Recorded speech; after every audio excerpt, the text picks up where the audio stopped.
कहानी है, हमारी पहचान तो बस इतनी है कि हम सब हिंदुस्तानी हैं।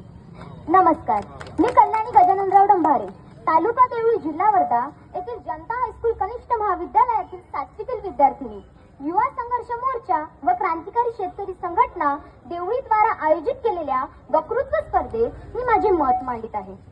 15 ऑगस्ट 1947 साली आपल्या भारत देशाला ज्या स्वातंत्र्यवीरांनी स्वातंत्र्य मिळवून दिलं, अशा सर्व स्वातंत्र्यवीरांना मी नमस्कार करून माझ्या छोट्याशा भाषणाला सुरुवात करते। खरं तर एक प्रश्न पडतो की हे स्वातंत्र्य आपल्याला सहजासहजी मिळालं का? तर नाही, हे स्वातंत्र्य सहजासहजी मिळालं नाही।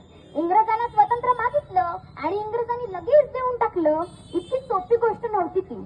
तर अनेकांनी आपले त्याग, तप आणि बलिदान या देशासाठी दिलं।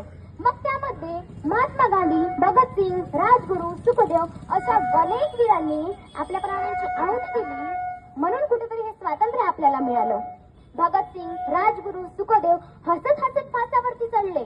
आपल्याला फासावरती जायचंय हे त्यांना माहित होतं, पण दुसऱ्या बाजूला त्यांना अभिमान वाटत होता की माझ्या मृत्यूनंतरही या देशाला स्वातंत्र्य मिळेल। पण एक अश्रूही डोळ्यातून न काढता उलट हसत हसत ते आपल्याला सांगून गेले की सांस थमती गई, नब्ज जमती गई, कि सांस थमती गई, नब्ज जमती गई, फिर भी बढ़ते कदम को न रुकने दिया।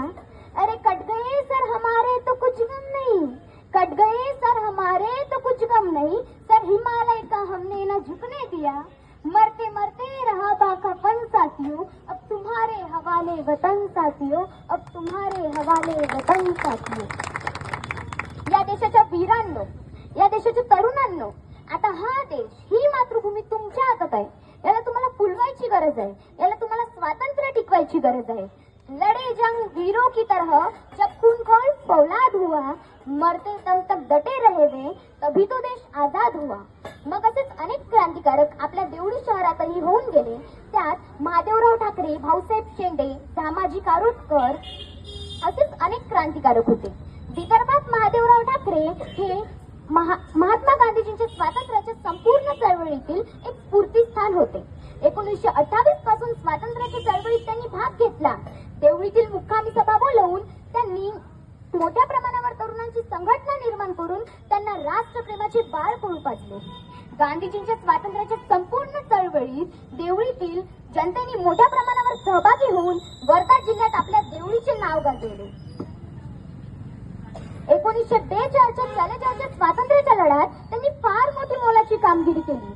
मग पुढे 14 ऑगस्ट 1942 हा दिवस उजाडला आणि पहाटे 5 वाजता जेव्हा भाऊसाहेब शेंडे